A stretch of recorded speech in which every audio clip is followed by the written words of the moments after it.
आगे झारखंड से दारू पी के बहलिया बिहार गे छौरी। झारखंड से दारू पी के बहलिया बिहार गे छौरी। रजौली बॉर्डर पर धर ले एक तो बाहर गे छौरी। जमुई बॉर्डर पर धर ले एक तो बाहर गे छौरी।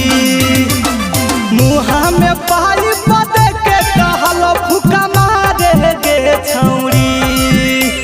मुहा में पाई पदे के कहल फुका मारे गे छौरी।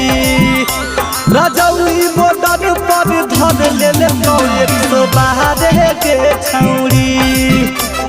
जमुई बॉर्डर पर धर ले एक तो